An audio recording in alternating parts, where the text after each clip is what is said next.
Hi, Anita. Hi, Olivia. How are you? I'm doing well. How are you? I'm doing well, thanks. I had a busy day because I actually had a conference canceled, as I'm sure other people have too, because of concerns about COVID-19, and it made me think about how schools are probably preparing for all of this too. Mhm. So that's why I wanted to talk with you and see if you could give me some advice today. I sure can. Yeah, it's a little scary, but I think as teachers, there's definitely some alternatives we can try to make sure that we touch base with our students and give them the great instruction that we typically do provide them in the classroom setting. Yeah, that's what I've been thinking about. I've also been thinking about like how important it is to like maintain consistency for our students at times where other adults might be, or messaging might be kind of scary. So I was just imagining like a possible scenario that I think is not unlikely if my school was going to take, a 2-week break, for example, as a preventative measure. And I was asked to deliver lessons from home, or even if I wasn't asked to, if I wanted to kind of keep up that connection with my students. I've never taught virtually before. Like, is that something I can learn to do in a short amount of time? Absolutely. And you can spend as much time as you want virtually. You can be as creative as you want, but you could be as basic as you want. If your goal is really to kind of just touch base with students, check in on them, see how they're doing, kind of give them that normalcy that they're kind of used to every day. Oh, absolutely. It can be done. That's encouraging. I Mhm. feel like my goal would be I have sort of three things. I want it to be simple so Okay. that I feel like I can pull it off without training myself for a long time. Mhm. I want it to be effective because I care about being a good teacher. So I want to know that it's still going to teach them stuff. And, I'm guessing that my districts are going to be in a tough place where they can't throw money at this. So I would like it to be free. Is that Okay. possible? Yeah, absolutely. We can do that. There's definitely a lot of options then. Yes. I guess before we start, I should ask you why you are the right person to tell me this.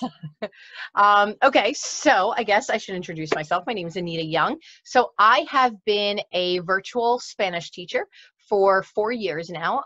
So what I do is I meet with my students in Zoom, which I'll talk a little bit more about later, and I give them live instruction in Zoom. And then I also provide them activities and instruction and resources and activities offline too that they can work on their own. So this is very normal to me on an everyday basis. So, is there more than one way to do this? Is there one path that we should follow, or do I have decisions to make sort of right up front?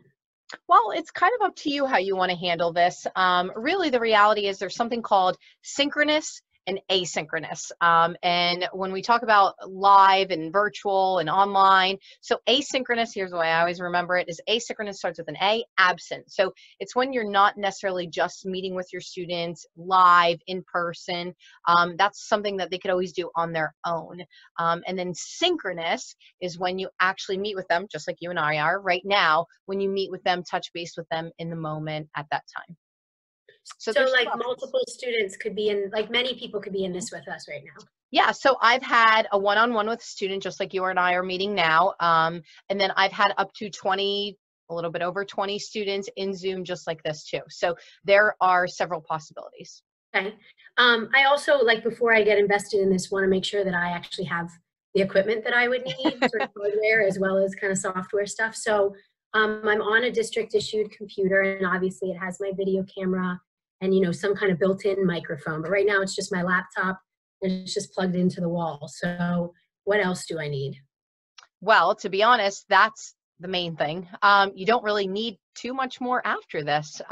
So it's totally up to you how you want to do things, but definitely you need the camera. Um, you don't absolutely need it. I think it'd be nice for your students to see you, but if your kids, for example, were coming into Zoom and they didn't have a camera option, that would be okay. And then definitely the mic, but another simple thing, headphones, headbuds, and And these are just my regular headphones. Obviously, they're yeah. working. Hmm. Okay. Yep, that's I don't perfect. have to have like a separate mic or anything. No, no, no, no. You don't need that big one with the big old mic. No, you don't absolutely. Nope, those work just fine. Some of the others. So right now we're in Zoom. So any kind of way to conference your students, whether it's Zoom, which is free, by the way. So you could do a free Zoom account. Some people like Google Class or Google Hangouts. Some people like Skype. So it's kind of whatever you feel comfortable in. And cost effective wise, those are all pretty cheap. So if not free. So some of the other things I like to have are slides. So when I do talk to my students, I have something kind of to show them or get them to do. Again, I just use Google Slides. Free again. And then some of the other things I might do is if I'm assigning something asynchronously, remember that absent piece where they can do on their own. I like to use Google Classroom. Again, it's free. So I know some schools use like Canvas or a Seesaw or something else, but yeah, but Google Classroom is really easy. And then the other things you could want to do, maybe you want to do, is kind of spice things up a little bit with your kind of meetings or meeting with your students. Books, right? We've got, maybe it's music class today. Maybe we're telling stories. So we've got some different options, whatever you want to use. But those are not needed. So it sounds like Zoom is the space for me to get it together sort of in this virtual room with my students to be able to talk with them. And then it sounds like the Google Classroom or the other platform is a way for me to share material with them or assign them things to do on their own time. Is that a fair way to think about it? Yeah, that's a perfect way to think about it. And both ways allow you to provide direct instruction. Okay. So you can, so if you don't mind, can I show you my slides? Can I share my screen? That would be great. So this is kind of a tool that you can use in Zoom, where you can actually show your screen to your students. Let me interrupt you for a second, Anita. At this point, if people are listening to us talk, we're going to be able to share links for how to get into Zoom and how to share your screen and share slides, right? Because I don't want somebody to hit this point and think, well, I'm already out. I don't know how to do that, right? Correct, so we can explain that all in the comments section. Absolutely. We'll put that in the comments, and then if anyone has any other questions, they can drop a comment, and we'll be more than glad to kind of share anything more specific. So what I did is essentially just a little button that says screen share or share screen. So let me show you just some quick tips. So let's think about asynchronous option, right? So if you're thinking about, I don't know if I can schedule a time to meet with my students. I don't know how much, what their availability is during the day, if they're home, if I'm home, if I have kids at home, you're kind of juggling a few things. So if we go asynchronous, right? And you can do a combination of both, asynchronous and synchronous, or you could just go straight asynchronous if that works too. So the first step, and this is just like teaching in the classroom. So I don't want anyone to freak out and be like, wait a second. I was going to say, like, I know this. This is familiar to me. Right. So what is your objective? So why do you want to provide students these resources? Why do you want your students to log into your platform? So give them an objective, give them a goal to meet. So super simple. To determine how your students will practice or demonstrate their understanding. So, figure out what kind of practice am I going to give them? Why am I going to give them that practice? Is it going to help meet that objective? Again, same thing you're doing in a classroom. Step 3, determine what direct instruction they will need to do this. So for example, what do I need to explicitly teach them, right? What do I need to tell them? Do I need to show them a specific skill? How much practice? What kind of scaffolding maybe do I need to demonstrate? So super simple. Again, same thing you would do in a classroom.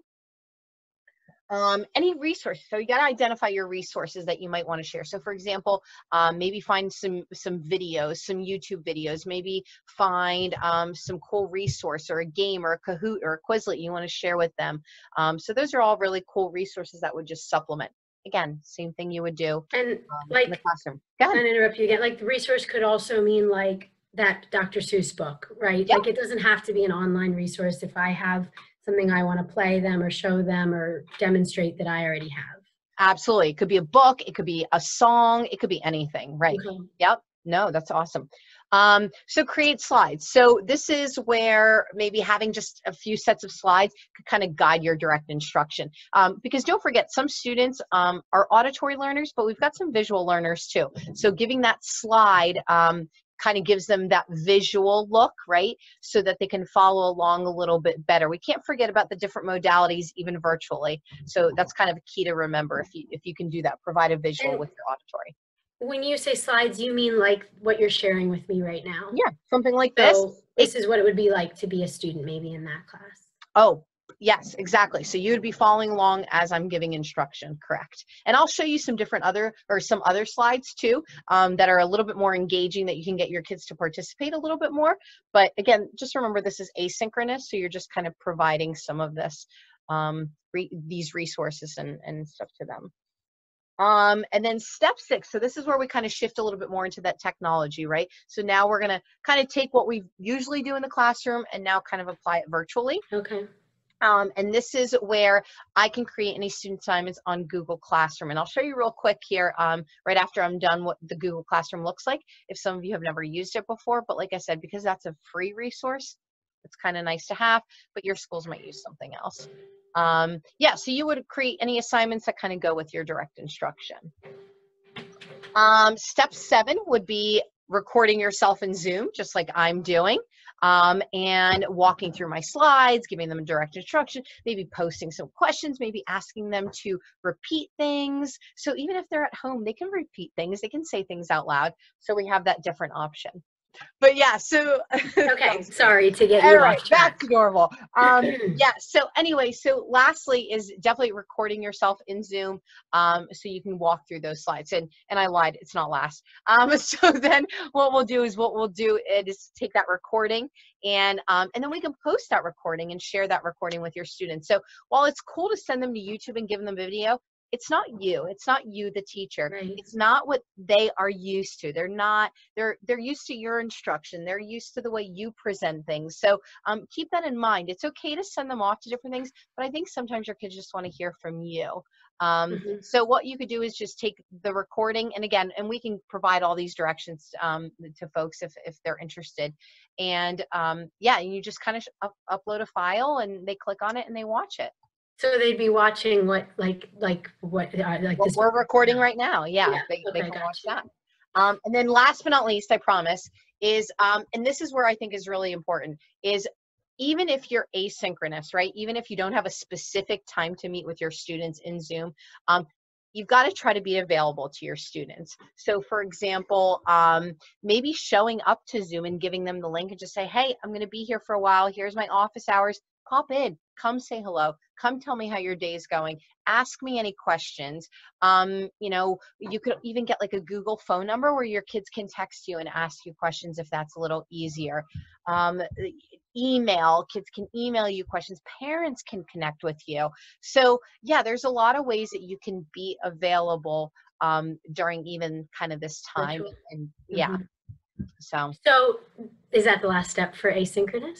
it So is. that was, you did that in under 10 steps. Okay. Very impressive. Good. So, but I'm a little nervous because I feel like the synchronous one might be more complicated, but you know, I mean, I'm all about authenticity and being present. So if I can pull it off where I can get my students there at the same time as me, or at least optionally, right? Because I could provide that as an option to my students, I'm thinking.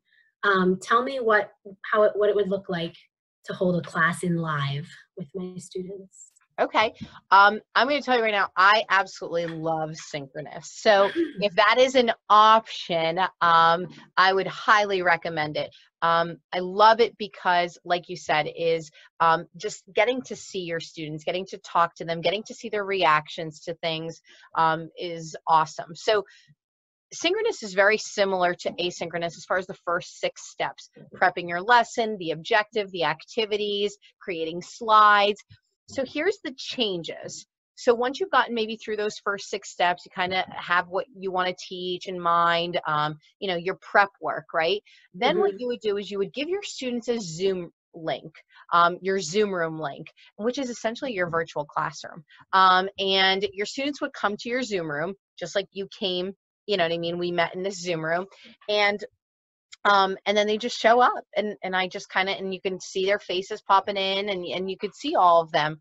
Then the next step, like I said, kind of skipped ahead. There we go. So we set up our time. And this is where you might say, like, I want to offer 2 times, maybe at 10 in the morning and maybe at 2 in the afternoon, and give your students even some flexibility, and their lives and their parents and that kind of stuff. Give them some flexibility too.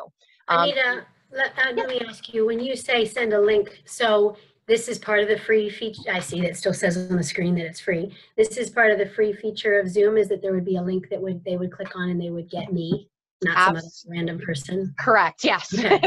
Absolutely. Yeah. So this is a free component of Zoom. So you would get a very private, distinct meeting ID, and there comes with a link, and you can give your students a meeting ID too, and that you just send that to your kiddos, however you're going to communicate to them, whether via the Google Classroom, whether you use like a Remind app, whether you already have a different classroom site, however you communicate to them and to parents, and assure them that this is safe, this is secure, and that as long as they follow that link, it will be your classroom. They'll expect you there. Yeah, so those are great questions.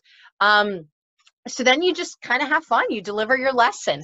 And this is, again, where you use your slides. You get to do some fun stuff. And I'm going to show you some of my slides here in a second, so you can kind of see the different things that you can do with slides and in a virtual setting too. But this is where the student engagement comes into place a little bit. And you kind of see them interacting. You see them trying things. You see them participating, right, essentially.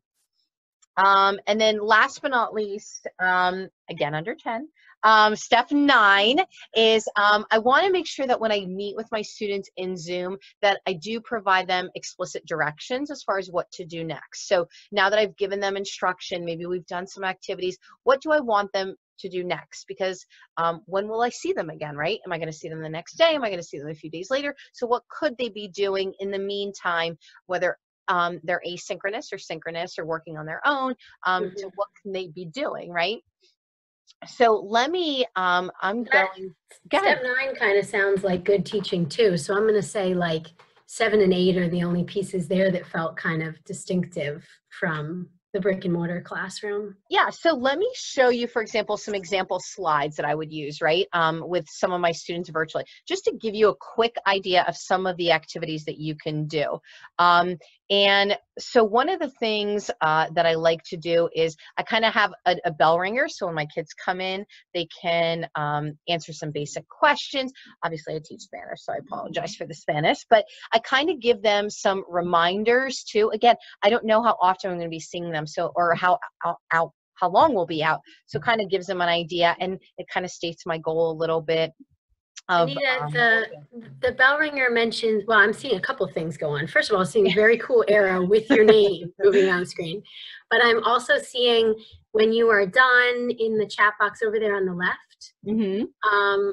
So tell me about the chat box. Okay, so the chat box is, again, a really cool free feature in Zoom where you can kind of chat back and forth with your students simultaneously as this is going on.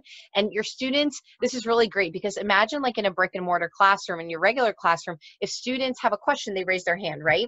And they have to wait to be acknowledged and all that stuff. Well, in the chat box, students can just kind of type in their question as if they were raising their hand, and then you can address that question when you feel it's appropriate as well, whether it be right now or just like in a class where you say, I'm going to get to you in a few seconds here, and then you can acknowledge that question. So it's a really cool thing. And what's super nice, I'm going to tell you right now too, and a really cool feature is even within that chat box, they can send you a private message. So if they have something that they really want to share with you, but they really don't want their classmates to know, they can share it privately with you too. So I love that feature, that our kids have that even comfort within virtual.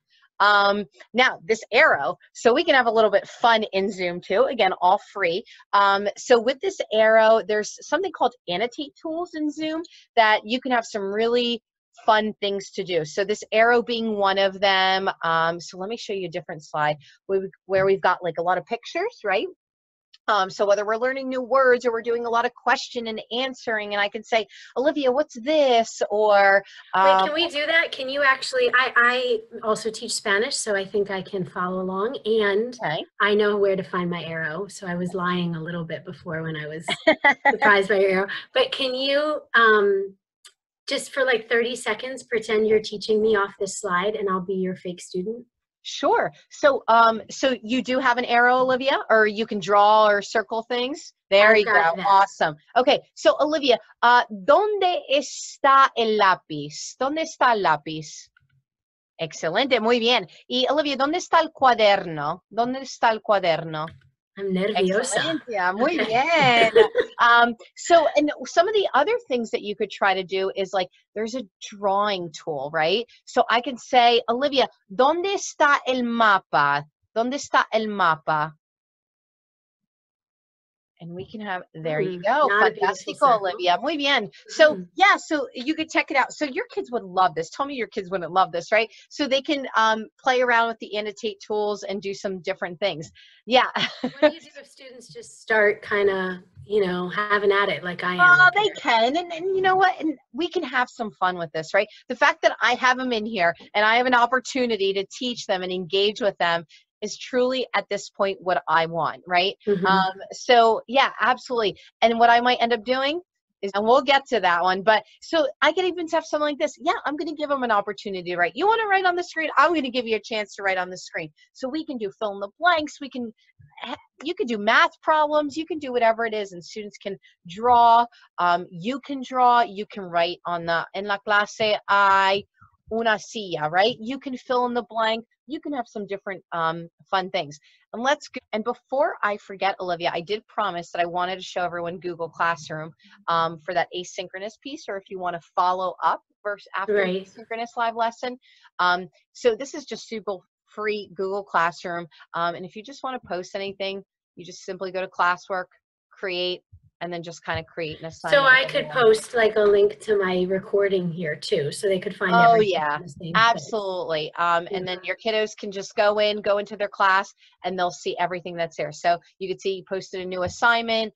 You could post your video, any updates you can do. So like I said, this is free. So if your school doesn't have anything in place already, this is super easy, doesn't require a lot of time, and in a place that your kids have like a one-stop shop essentially.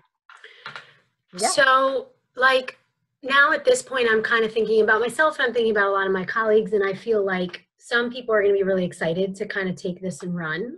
Like it's cool to see YouTube videos and see the drawing tools and imagine all the stuff I could do with that. I think that there are other people, or maybe all of us at first, who are going to feel a little overwhelmed, right? Because, like, what if I'm Oh, it expected can be. to Yeah, show up absolutely. tomorrow? Like, I want to be ready to show up tomorrow. Right.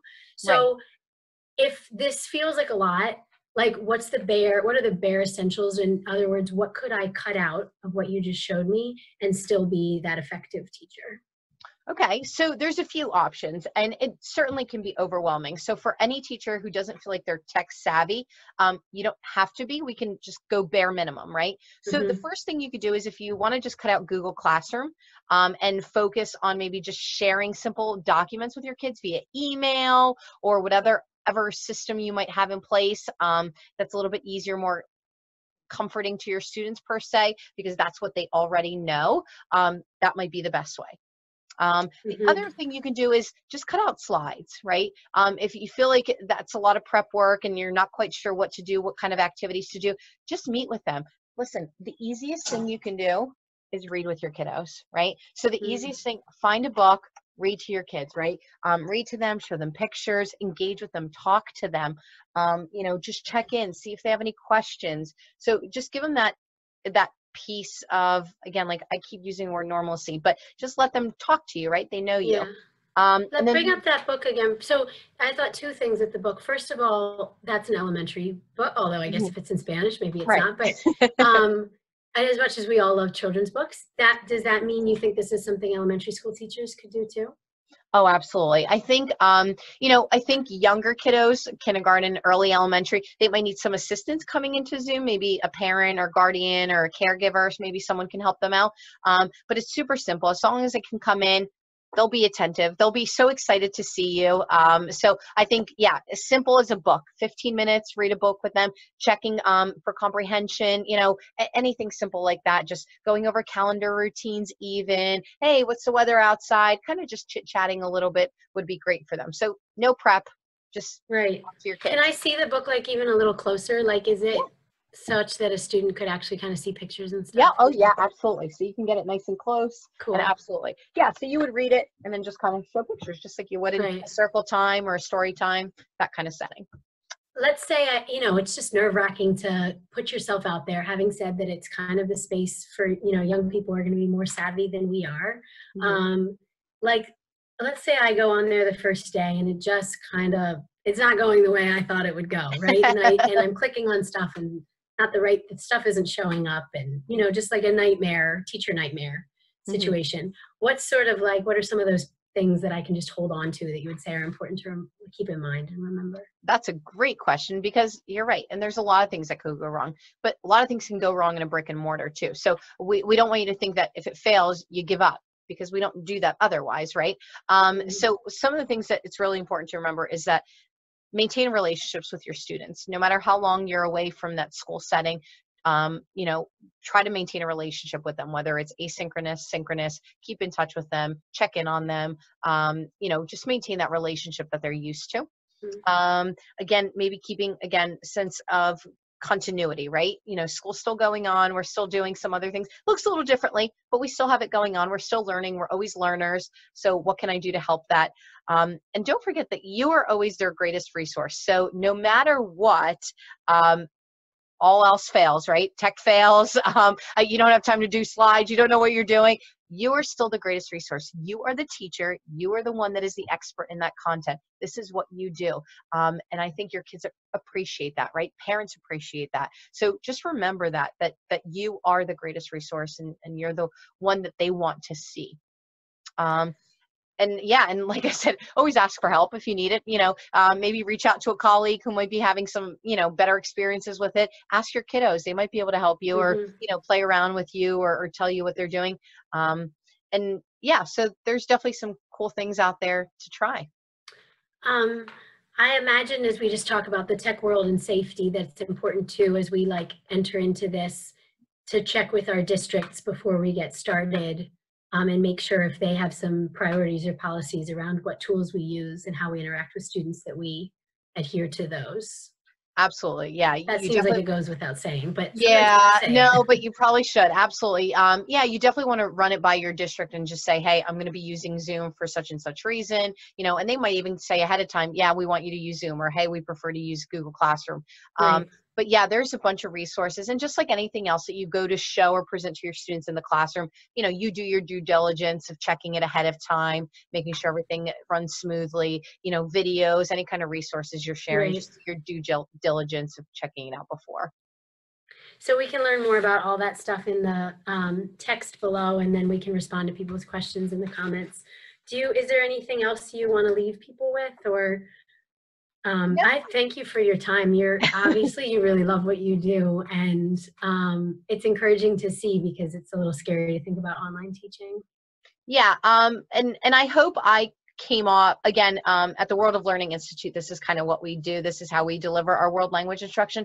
So I hope I kind of broke it down well enough that people could follow along. But I think you made a great point. We'll monitor the comments, and really help anybody that needs help. Who's, you know, we're more than willing to help, and share kind of our resources and what we can do. Thank you for giving me this opportunity to share. Like you said, I do love what I do. So thanks for this opportunity. Well, and it seems clear to me that I could be a little kid and do this, or a big kid and do this, that this would work for history, and you could be sharing stuff in the background. It could work for English. I can imagine you put math problems up and on the screen and have kids working collaboratively on them. So it doesn't seem to really be limited by content or by age. So that's encouraging too. Yeah, absolutely. You made a great point. Yeah, you could teach anything. Like I said, kiddos just want to see you. They just kind of want to touch base with you. So that's really important to remember. Yeah, those relationships are key. Yes, Yeah, absolutely. that's So, awesome. Well, all thanks for right. connecting with me. No problem. Thanks, Olivia. Thank you. Bye-bye. See ya. Bye.